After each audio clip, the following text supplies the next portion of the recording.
మీకు తెలుసా, మహిళలకు ఉచిత బస్సు ప్రయాణం వస్తుందట. ఈ వీడియోను చివరి వరకు చూడండి, అన్ని విషయాలు క్లారిటీగా తెలుసుకోండి.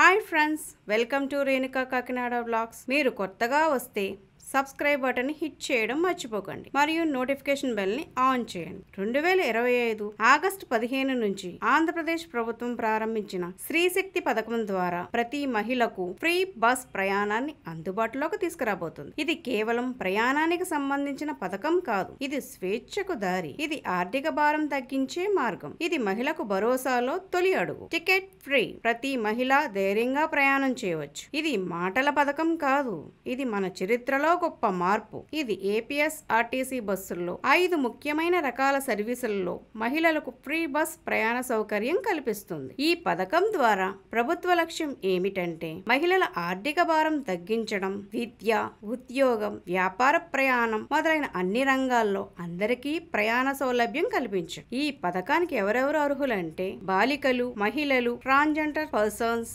అంతేకాకుండా ముఖ్యంగా ఆంధ్రప్రదేశ్ నివాస హోదా కలిగి ఉండాలి. అలాగే మనకి ప్రయాణ సమయంలో అవసరమైన ఐడెంటిటీ ప్రూఫ్ ఉండాలి. అంటే PAN, Aadhaar card, voter ID card, driving licence, వీటిలో ఏది ఉన్నా అప్పుడు ఏపీఎస్ఆర్టీసీ ద్వారా ఫ్రీ టికెట్ పొందవచ్చు. అంతేకాకుండా మహిళా కండక్టర్స్ కూడా బాడీ వార్న్ కెమెరాస్ మరియు బస్సుల్లో సీసీ కెమెరాలతో ప్రయాణ సమయంలో లేడీ పాసెంజర్స్ భద్రతపై ప్రత్యేక దృష్టి ప్రభుత్వం తీసుకుంటుంది. అలాగే ప్రస్తుతం ఉన్న బస్సుల ద్వారానే ఈ పథకం ప్రారంభం అవుతుంది. డిమాండ్ బట్టి కొత్త బస్సులు చేర్చే ఆలోచన ప్రభుత్వం తీసుకుంటుంది. ఈ పథకంలో మహిళలు స్వేచ్ఛా గమనాన్ని బలోపేతం చేయడం లక్ష్యంగా ప్రయాణ ఖర్చును ప్రభుత్వ ఏపీఎస్ఆర్టీసీకి తిరిగి చెల్లిస్తుంది. రవాణా శాఖ ప్రిన్సిపల్ సెక్రటరీ కాంతిలాల్ దండే ఈ జీవోను జారీ చేశారు. అలాగే ఏపీఎస్ఆర్టీసీ మేనేజింగ్ డైరెక్టర్ పర్యవేక్షణలో ఈ పథకం అమలు అవుతుంది. స్త్రీశక్తి పథకం ద్వారా మహిళలకు ఆర్థిక ధైర్యం కలుగుతుంది. ఇది ఒక చిన్న మార్పు కాదు, పెద్ద సామాజిక పరివర్తన దిశగా అడుగు. మనం సమాజంలో